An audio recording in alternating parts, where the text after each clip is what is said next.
Which brings us to an interesting undercurrent that is lurking in the shadows. Something that goes deeper than racism and bigotry. Now remember, racism is, in my opinion, by the elites is often, and even by the media, because the media is, as we know, controlled and owned by the wealthy elite. But racism is used as a tool just to keep the working class fragmented and not on the same page. It's very effective at that. But there's something that goes deeper than this, something that goes deeper than racism and bigotry going on behind the scenes that most people aren't supposed to know about. And,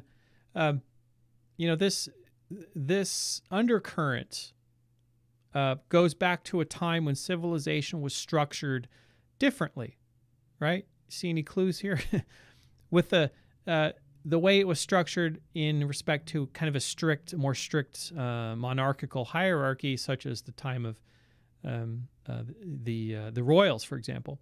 So much of civilization is still structured in this way at a very high level.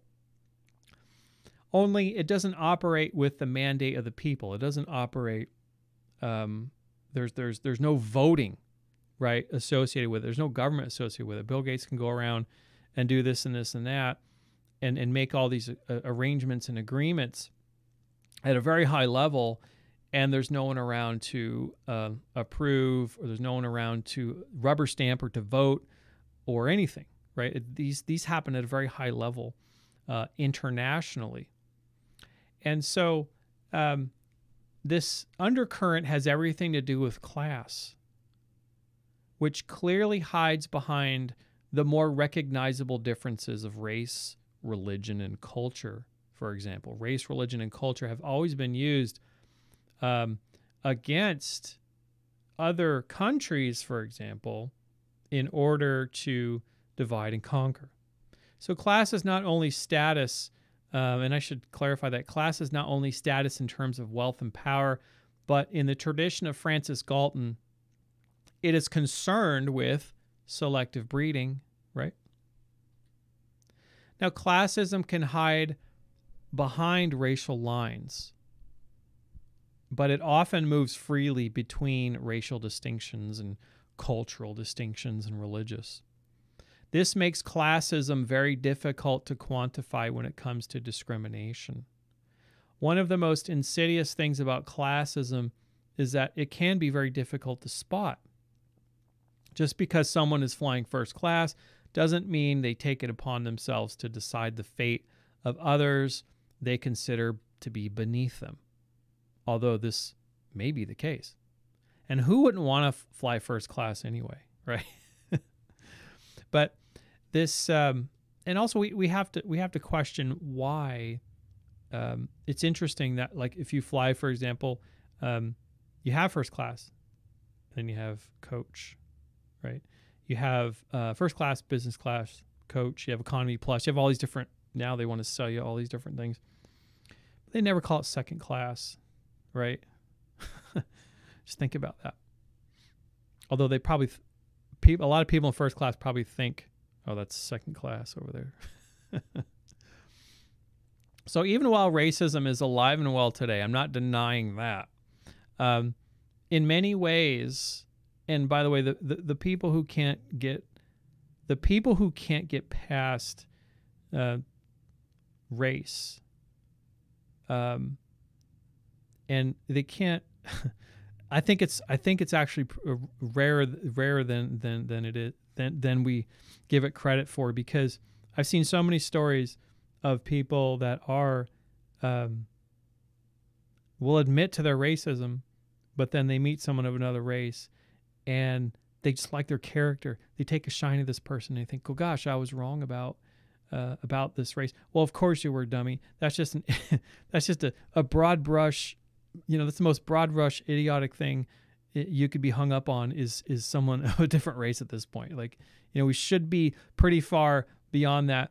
And that's why I think we are. I think it really has a lot to do with the class divide. I think that the racial stuff is still being used by those who want to maintain the class divide. I think that's what's really happening. So even while racism is alive and well today, I'm not going to say that it isn't, because it definitely is. It's both. There's both overt racism and very subtle racism. That is definitely around, but there's something happening with a class divide that kind of perpetuates this racism. So it's much harder to be racist for racism's sake, but it's much easier to be racist for a kind of a class distinction, right? Or class preservation's sake, right? So think about that. So an even more insidious form of discrimination takes place in the form of classism and privilege.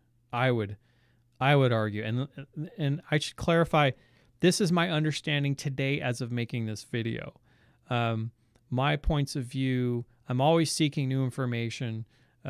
So who I am and what I believe today in this moment is subject to change, like everyone. So just because I'm saying this today doesn't mean that my viewpoint on this won't evolve and change in light of new information, new evidence, right? So the ever-widening gulf between rich and poor is being made worse by fiat currency, inflationary monetary policy, which robs the working class of their buying power, forcing the middle class even further into debt in order to maintain their social status. Now, much of the civil unrest we are seeing in today's world is coming from the economic struggles of the poor and the working class, but the middle class isn't that far behind. Now, setting politics aside, the origins of classism most certainly have their roots in the aristocracy of Europe, right? This is kind of a Western thing. It always seems like I'm always bashing Western culture and all of that, and I guess so in a certain way. But everyone's got problems. I acknowledge that. And also there's some wonderful things to love about Western culture as well. We can't throw it all away, and I'm going to discuss that in a minute.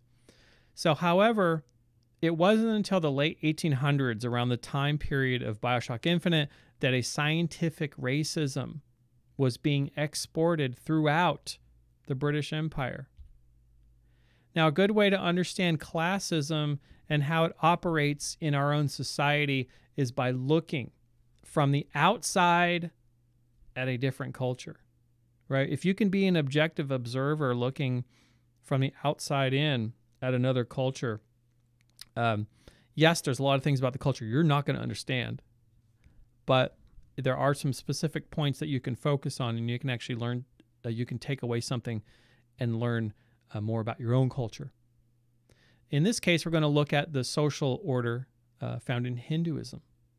Now, many Indic scholars from the West will point to the Indian caste system as an example of social hierarchy as a way to excuse their own classist system, right?